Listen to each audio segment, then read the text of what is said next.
So hey guys, welcome back to another video of throne of steel and I hope कि तुम लोग बहुत ही ज्यादा अच्छे और मजे में होगे। बेटा मैं आगे बढ़ने से पहले कहना चाहूंगी कि अगर इससे पहले के एपिसोड अभी तक चेकआउट नहीं किया है तो पहले जाओ और जाकर इसे देख लो, वरना यहाँ तुम्हें कुछ समझ नहीं आने वाला। और अगर तुमने देख लिया है तो बिना किसी देर के आज के इस वीडियो को शुरू करते हैं। बट उससे पहले प्रीवियस एपिसोड को थोड़ा सा जान लेते हैं। सो होमीज, जैसा कि हमने लास्ट एपिसोड में देखा था जहाँ पे हाउ चेन सैर और डीमन एम्परर फेंगशिउ ये तीनों मिलकर सामना करने पहुंच जाते हैं गॉड ऑफ डिस्ट्रक्शन यानी कि हेवनली कैलेमिटी ऑस्टिन ग्रिफिन का। जहाँ पे हम देखते हैं कि ऑस्टिन ग्रिफिन जिसके पास अभी अपनी पूरी ताकत तो नहीं है लेकिन फिर भी वो इनके ऊपर डोमिनेट कर रहा था। इस दौरान यहाँ हाउ चेन उसके ऊपर काफी सारे अटैक करता है और कहीं ना कहीं हाउ चेन ये बात भी समझ चुका था कि उसके जो डिवाइन पावर्स है ना, उसके जो डिवाइन टेक्निक है उसके जरिए से वो हेवनली कैलेमिटी यानी कि ऑस्टिन ग्रिफिन को चोट भी पहुंचा पा रहा है। यहाँ पर हम देखते हैं कि ऑस्टिन ग्रिफिन को ये बात बिल्कुल भी पसंद नहीं आती। वो इन तीनों को बहुत बुरी तरीके से ह्यूमिलिएट करने की कोशिश करता है लेकिन ये तीनों उसकी किसी बात पे ध्यान नहीं देते। और तभी हाउ चेन और उसका ग्रैंडफादर यानी कि डीमन एम्परर फेंगशिउ ये दोनों मिलकर एक कंबाइन अटैक करते हैं जहां लाइट और डार्कनेस दोनों की कंबाइन पावर के जरिए से ये लोग इतना तगड़ा वाला अटैक ऑस्टिन ग्रिफिन के ऊपर करते हैं कि जिसके जरिए से उसकी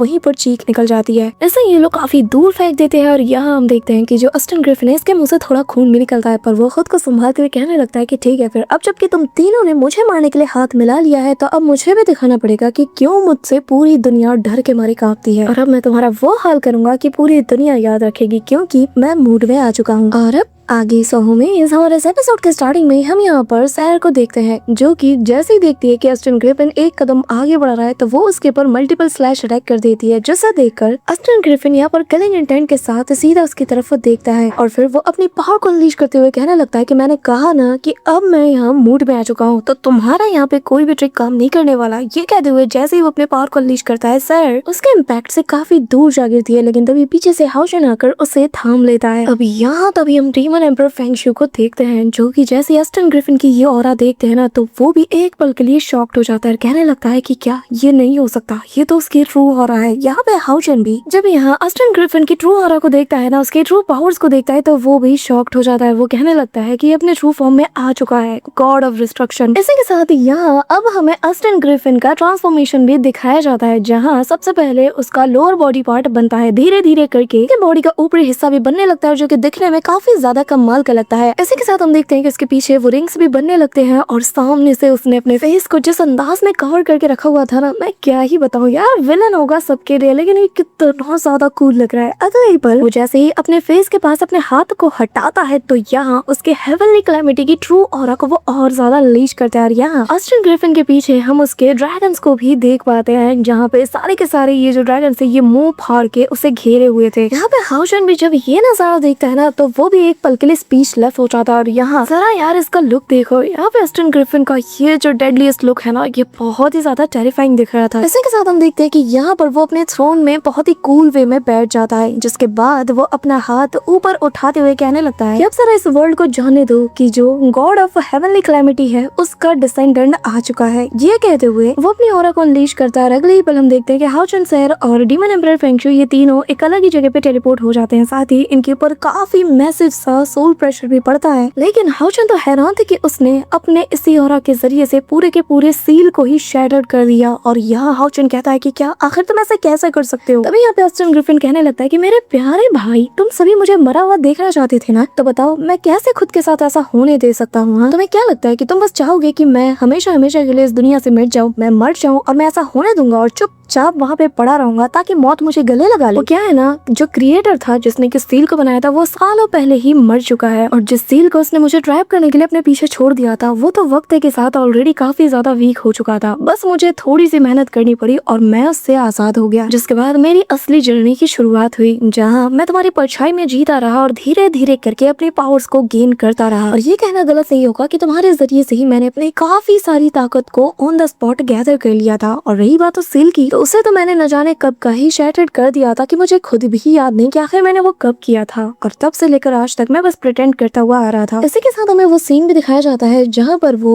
ऑस्टिन ग्रिफिन यानी कि अपनी मेन बॉडी पर लगाए गए उन सारे सील्स को पूरी तरीके से शैटर्ड कर देता है। और यहाँ प्रेजेंट टाइम में वो बताता है कि जब मैंने उस सील को तोड़ा ना, मैंने अपनी पूरी पावर्स को पा लिया और जिसके बाद मैं फाइनली गॉड ऑफ डिस्ट्रक्शन बनके तुम्हारे सामने आज खड़ा हूँ। पर मेरा इरादा ये था ना कि मैं तुम लोगों को आपस में लड़वा के ही मरवा दूं, लेकिन एंड मोमेंट पे सब कुछ कुछ बदल गया। पर हाँ, मुझे बड़ा हंसी आया देखकर जब तुम लोग आपस में ही लड़ रहे थे। तुम लोग लड़ते हुए क्या सोच रहे थे कि बस जीत तुमसे कुछ ही कदम दूर है। हाँ, तुम्हारी इस फूलिश ड्रिंक को देखकर मैं बहुत बार हंसा हूँ और मुझे बहुत मजा आया। तुम लोगों के वो एक्सप्रेशन देखकर ना मेरा हंसी के मारे पेट दुखना शुरू हो गया था। इतना ज्यादा हिलेरियस था, मैं तुम्हें क्या बताऊं। लेकिन इससे भी ज्यादा मजे की बात पता है क्या है? जब मैं गॉड ऑफ हेवनली कैलेमिटी पर एक्सीडेंट हुआ ना, तो हाओयू के साथ तुम्हारा जो ब्लड पैक्ट था ना, मैंने उसको पूरी तरीके से मिटा दिया। और जिसके बाद जब मैं गॉड ऑफ डिस्ट्रक्शन बना तो उस सील को तोड़ने के चलते अब तुम उसके जरिए से मुझे कंट्रोल नहीं कर सकते। अब तुम मेरा कुछ नहीं बिगाड़ सकते और ना ही तुम्हारे बीच का जो कनेक्शन है वो मेरा कुछ बिगाड़ सकता है। ये कहते हुए वो हाओचन को अपनी तरफ खींचने लगता है और कहने लगता है कि पर हंसी आती है ये सोचकर कि तुम पूरी दुनिया से उसका और अपना कनेक्शन छुपाते हुए आ रहे हो। हाँ, इस उम्मीद में कि तुम्हें ये लगा था कि मेरे अगेंस्ट तुम्हारा वो सबसे बड़ा ट्रम्प कार्ड बनेगा, पर सरा देखो मैंने तो उसे ही खत्म कर दिया। और मुझे पूरा यकीन है कि तुम भी इस बात से कम्प्लीटली शॉक्ड हो गए होगे, है ना मेरे भाई। ये कहते हुए वो हाओचन को बहुत बुरी तरीके से तड़पाना शुरू कर देता है, जो देखकर यहाँ पे सैर और डीमन एम्परर फेंगशू हाओचन को चिल्लाते हुए आवाज देते हैं। इन दोनों को ही उसकी फिक्र होती है, लेकिन यहाँ पे हाओचन अपनी स्वॉर्ड को टाइटली होल्ड करते हुए खुद को उसके बाइंड से आजाद कर लेता है और यहाँ अपने God of light and hope की ट्रू फॉर्म को अनलीश करता है। साथ ही उसके पीछे हमें जायंट सा उसका फिगर भी दिखाया जाता है। इस दौरान सैर भी पीछे नहीं रहती, वो भी अपने गॉड ऑफ डेथ की पावर को अनलीश करती है, जिसके चलते उसके पीछे गॉड ऑफ डेथ का एक बहुत बड़ा सा फैंटम नजर आता है। और डीमन एम्परर फेंगशू भी अपने गॉड ऑफ सिन की पावर को अनलीश करता है और यहाँ गॉड ऑफ सिन का फैंटम दिखने में ना सबसे ज्यादा यूनिक लग रहा था। और ये तीनों ही अपने अपने वेपन से कंबाइन अटैक सीधा अस्टन ग्रिफिन की तरफ कर देते हैं और यहाँ अस्टन ग्रिफिन को तो इससे कोई फर्क नहीं पड़ता। बहुत ही आराम से वो कहने लगता है कि तुम लोगों को सच में लगता है कि तुम्हारे ये चीप ट्रिक्स मेरे अगेंस्ट काम आएंगे। कहते हुए वो एक चुटकी बजाता है और इतना कमाल का ये स्लैश अटैक जाता है ना, बिल्कुल ट्रांसपेरेंट बैरियर की तरह कि सब कुछ फ्रीज हो जाता है। और यहाँ अस्टन ग्रिफिन अपनी जगह से खड़ा होते हुए कहने लगता है कि हर एक लिविंग क्रिएचर आज मेरे अनाइलेशन को फेस करेगा। गॉड ऑफ डिस्ट्रक्शन यानी कि गॉड ऑफ हेवनली कैलेमिटी के आगे हर एक चीज को फना होना ही पड़ेगा। यहाँ हम देखते हैं कि तीनों के अटैक उनका फॉर्म ले लेती है, जिसके बाद वो उनके सारे अटैक्स को डिस्ट्रॉय करते हुए इन्हें काफी दूर धकेल देता है। यहाँ पे हाओचन इमीडिएटली अपने बैरियर को क्रिएट करता है और तभी अस्टन ग्रिफिन इनके ऊपर अटैक कर देता है, जिसके बाद अस्टन ग्रिफिन इन्हें बिल्कुल अपनी मुट्ठी में ऐसे टाइट करने लगता है और कहने लगता है कि तुम्हारे जैसे कमजोर डाइटीज को मारना ना मेरे लिए किसी कीड़े को मारने के बराबर है। ये कहते हुए वो उसके बैरियर को ही क्रश कर देता है, जिसके इम्पैक्ट से ये तीनों काफी दूर छिटक जाते हैं। इस दौरान हाओचन सैर को संभालता है और तभी अस्टन ग्रिफिन अपनी पावर को अनलीश करते हुए सीधा फेंगशू की तरफ देखता है और कहने लगता है कि फेंगशू ये नजारा तो तुम्हें काफी ज्यादा फेमिलियर लग रहा होगा ना, कि वो स्ट्राइक जिसने की तुम्हारे प्रीमोर्डाइल रियलम को पूरी तरीके से शैटर्ड कर दिया, मैं बिल्कुल वैसा ही आज यहाँ इस रियलम के साथ करने वाला हूँ। और अब जो तुम्हारे साथ हुआ था ना, वही सब चीजें यहाँ इस वर्ल्ड के साथ होंगी। और गॉड ऑफ डिस्ट्रक्शन के आने की वजह से ना यहाँ मौजूद हर एक चीज को राख में बदलना ही होगा। इसी के साथ यहाँ पे हम देखते हैं कि होली रीमन कॉन्टिनेंट के ऊपर एक एक करके काफी सारे जो शार्प ऑब्जेक्ट्स थे, जो कि बड़े बड़े पिलर्स थे, वो यहाँ पे गिरने लगते हैं। और तभी जो बैरियर यहाँ पे हाओचन ने इनके ऊपर सेट किया था, अचानक से एक पिलर सीधा इनसे जाके टकराता है और पल भर में ही वो चकनाचूर हो जाता है। और तभी यहाँ पर लिनचेन समेत जितने भी लोग थे, इनके ऊपर टेरिफाइंग प्रेशर पड़ता है। और ये जो एरिया था, ये असल में यूलोंग पास वाला एरिया था। चेरी कहने लगती है कि ऐसा नहीं हो सकता, डिस्ट्रक्शन आ चुका है। यहाँ पे हाओचन को भी इस चीज का आभास हो जाता है। वो कहने लगता है कि यूलोंग पास अब वो बहुत ही ज्यादा खतरे में है, हमें जल्द से जल्द कुछ करना होगा। तभी यहाँ पे हाओचन को इतना ज्यादा परेशान होता हुआ देख कर सैर कहने लगती है कि हाओचन तुम सब कुछ बस यहाँ पे फोकस करो, तुम्हारा मेन टारगेट हेवनली कैलेमिटी है और बाकी सारी चीजों की फिक्र तुम छोड़ दो, उन सबको मैं संभाल लूंगी। तुम्हें तुम्हारे घर की फिक्र करने की जरूरत नहीं है, क्योंकि होली डीमन कॉन्टिनेंट को अब मैं प्रोटेक्ट करूंगी, इसकी जिम्मेदारी मेरी है। और हाँ, मैं हमारे लोगों को मेरे जीते जी कुछ भी नहीं होने दूंगी। जिस पे हाओचन उससे कहता है कि सर प्लीज अपना बहुत सारा ख्याल रखना, जिस पे सैर उससे कहने लगती है कि हाँ और तुम भी, और याद रखना कि तुमने मुझसे कुछ बहुत ही इंपॉर्टेंट वादे किए हैं। अब तभी ये कहते हुए वो यहाँ से डिसअपियर हो जाती है और तभी एक बहुत बड़ा सा पिलर जैसे ही होली डीमन कॉन्टिनेंट के ऊपर लोगों के ऊपर गिरने वाला था, तभी यहाँ पे सैर आते साथ ही अपनी एक शील्ड को बना देती है और उसे रोक लेती है। और ऐसे ही करते करते वो अपने बैरियर का दायरा काफी ज्यादा एक्सपेंड कर देती है। तभी यहाँ पे अस्टन ग्रिफिन कहने लगता है कि चलो एक तो गई, अब बारी है तुम दोनों की। तभी यहाँ पे वो एक झटके में ही स्पेस में क्रैक करता है, जिसके अंदर से काफी सारे शूटिंग स्टार्स आते हैं और जो कि यहाँ पर फेंगशू और हाओचन दोनों को पड़ने लगते हैं। पर ये लोग जैसे तैसे उसे मैनेज करते हैं। डीमन एम्परर फेंगशू को देखकर गॉड ऑफ डिस्ट्रक्शन यानी कि अस्टन ग्रिफिन कहता है कि फेंगशू तुम्हें शर्म नहीं आती?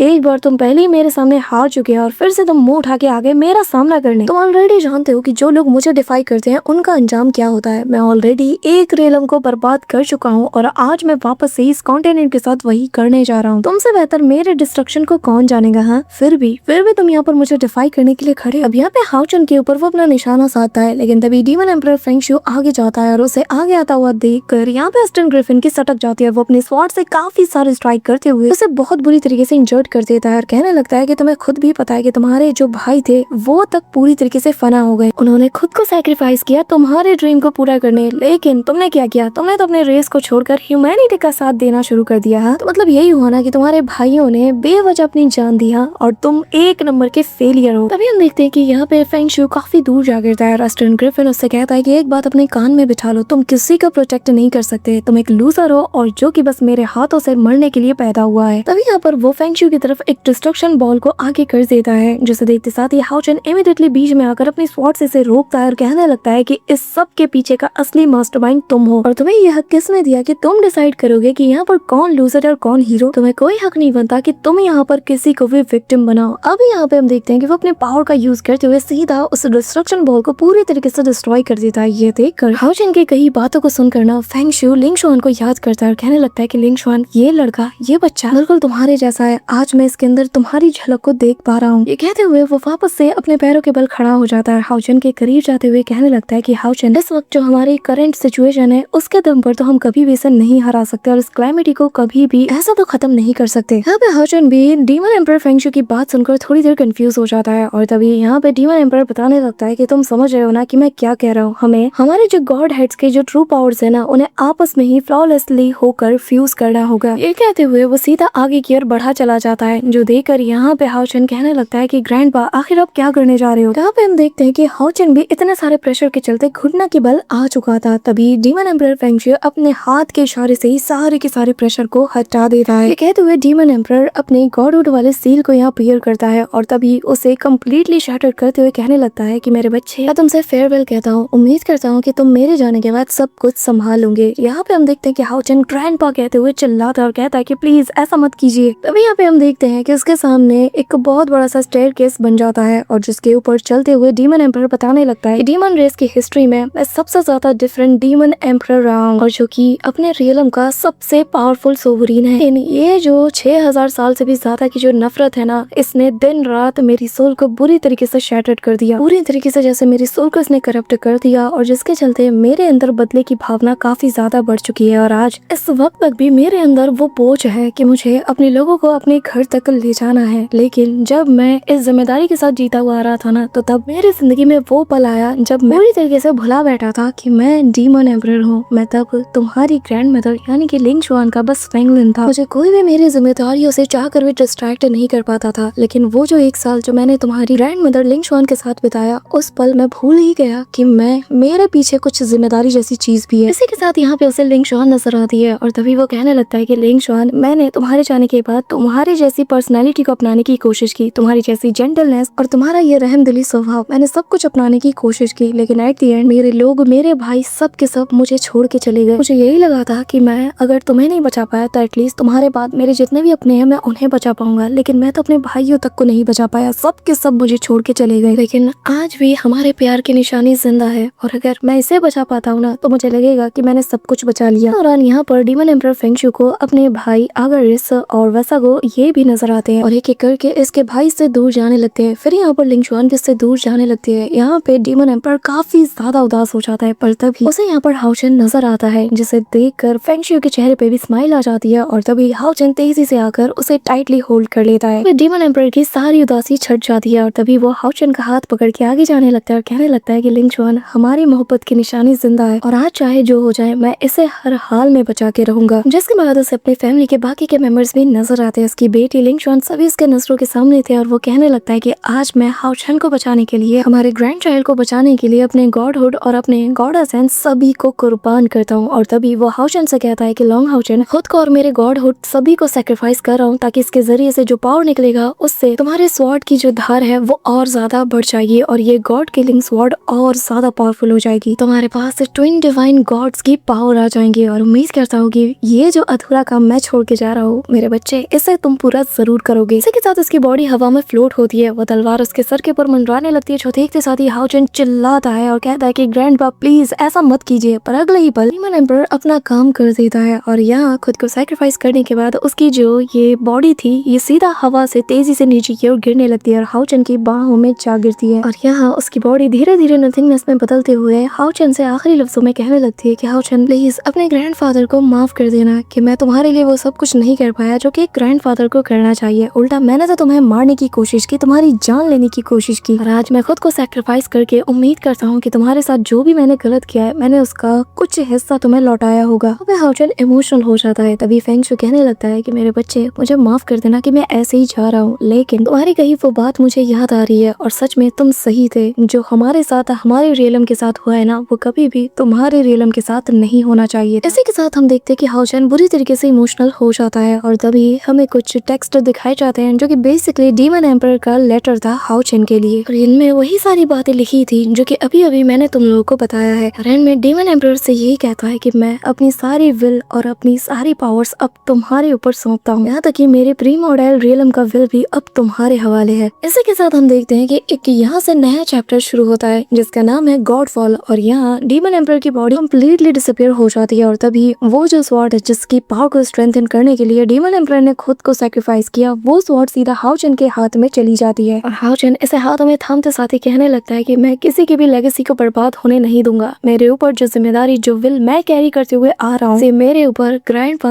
आपकी भी जिम्मेदारी, आपकी लेगेसी भी उसकी जिम्मेदारी भी है और मैं इन्हें कैरी करते हुए आपके सपने को जरूर पूरा करूंगा और मैं दो रियलम्स के विल को कंबाइन करते हुए गॉड ऑफ हेवनली कैलेमिटी को पूरी तरीके से स्ले करके रख दूंगा, उसे मिटा के रख दूंगा। तभी यहाँ पे अस्टन ग्रिफिन फेंगशू का मजाक उड़ाते हुए कहता है कि वो तो एक नंबर का बेवकूफ था, लेकिन लगा नहीं था कि वो तुम्हारे लिए खुद को सैक्रिफाइस कर देगा ताकि तुम्हारा ये जो स्वॉर्ड है इसके अंदर दो ट्विन गॉड्स की पावर आ जाए। सच बता रहा हूँ कि मुझे बिल्कुल भी उम्मीद नहीं थी कि वो तुम्हारे लिए ऐसे सैक्रिफाइसिंग रिचुअल को परफॉर्म करेगा। तभी यहाँ पे हाउचन की सटक जाती है जब वो अपने ग्रैंडफादर के बारे में इतना भला बुरा सुनता है तो वो यहाँ पर दोनों ट्विन गॉड्स की कंबाइंड पावर का यूज करता है। जहाँ एक तरफ हमें लाइट यानी कि एक जायंट सा सन दिखाया जाता है तो वहीं दूसरी तरफ गॉड ऑफ सिन यानी कि एक मैग्नेस वाला सन दिखाया जाता है और वो इनकी कंबाइंड पावर को एक्टिवेट करते हुए अस्टन ग्रिफिन से कहने लगता है कि अपनी बकवास बंद करो, आज मैं यहाँ पे सबका बदला तुमसे लेके रहूंगा। अब तभी यहाँ पे जो नरेटर वॉइस है वो बताने लगती है कि इस रियलम का अब तक का सबसे अल्टीमेट पावर यानी कि गॉड ऑफ लाइट और गॉड फ्लेम दोनों का कंबाइंड पावर दोनों ही आपस में फ्यूज होकर एक अल्टीमेट पावर ऑफ स्लॉटर को क्रिएट करते हैं और जब इतनी खतरनाक स्लॉटर ऑरा आपस में फ्यूज्ड होकर एक अल्टीमेट अटैक को प्रिपेयर करती है तो यहाँ तक कि वो गॉड जो कि हर चीज को अनाइलेट करने का दम रखता है, जब वो ये नजारा देखता है ना तो उसके कदम भी लड़खड़ा जाते हैं और हम देखते हैं कि बिल्कुल ऐसा ही होता है। जहाँ अस्टन ग्रिफिन उन जायंट से सन्स को जैसे फ्यूज होता हुआ देखता है तो काफी सारे पत्थर से उन्हें कवर करने की कोशिश करता है, लेकिन हाउचन का ये जो अटैक था ना ये सब को डिस्ट्रॉय करते हुए तेजी से आगे बढ़ता है और हाउचन अपनी स्वॉर्ड को सीधा चला के अस्टन ग्रिफिन के ऊपर मारता है जो देखकर उसकी आंखें खुली की खुली रह जाती हैं। और द वेरी नेक्स्ट मोमेंट हम देखते हैं कि यहाँ पर अस्टन ग्रिफिन का एक हाथ कट चुका था और यहाँ तक कि उसका ये जो डोमेन वाला पार्ट था ना ये भी पूरी तरीके से शैटर्ड हो जाता है। लेकिन अगले ही पल अस्टन ग्रिफिन जोर जोर से हंसता है और कहने लगता है कि क्या बात है, ट्विन गॉड्स की पावर, हाँ इम्प्रेसिव। जब से मैं पैदा हुआ हूँ ना तब से लेकर आज तक कोई भी मुझे इंजर्ड नहीं कर पाया, लेकिन आज तुमने मुझे इतनी बुरी तरीके से इंजर्ड कर दिया। ये कहते हुए वो अपना हाथ ऊपर की ओर उठाता है और उसका हाथ वापस से रीजनरेट होने लगता है और वो कहता है कि अब तुम पूरी तरीके से काबिल बन चुके हो कि मैं तुम्हारी जान अपनी तलवार से लूं। यहाँ पे एक डिस्ट्रक्शन और अनलीश होती है जो देखकर हाउचन भी थोड़ा पीछे हट जाता है और यहाँ अस्टन ग्रिफिन बताता है कि ये जो स्वॉर्ड है इसे कहा जाता है डिस्ट्रक्शन। जिसके बाद वो अपनी स्वॉर्ड को समन करता है और कहने लगता है कि जितने भी रियलम्स के जितने भी क्रिएचर्स है ना वो सब के सब मेरी इस तलवार के एज के नीचे एब्सोल्युटली अनाइलेट होने के लिए ही बनी है, इसके आगे कोई नहीं टिक सकता। ये कहते हुए वो एक कमाल का डिस्ट्रक्शन स्ट्राइक सीधा हाउचन के ऊपर कर देता है। हाउचन अपने शील्ड के जरिए से उसे रोकने की कोशिश करता है और तभी यहाँ पे अस्टन ग्रिफिन ने जैसे हाउचन को पूरी तरीके से अपनी शिकंजे में कस लिया और वो अपने पंजे में जैसे उसे रख कर कहने लगता है कि हाउचन अरे भाई तुमने तो मेरी ताकत को विटनेस कर ही लिया और अब तो सभी लोग जा चुके हैं, तो बताओ अब तुम्हें बचाने के लिए कौन आएगा। हाँ, ये कहते हुए वो अपने स्ट्राइक की पावर को और ज्यादा इंक्रीज करता है। पर तभी हम देखते हैं कि हाउचन के फोरहेड के ऊपर वो जो मार्क था ना जो कि उसका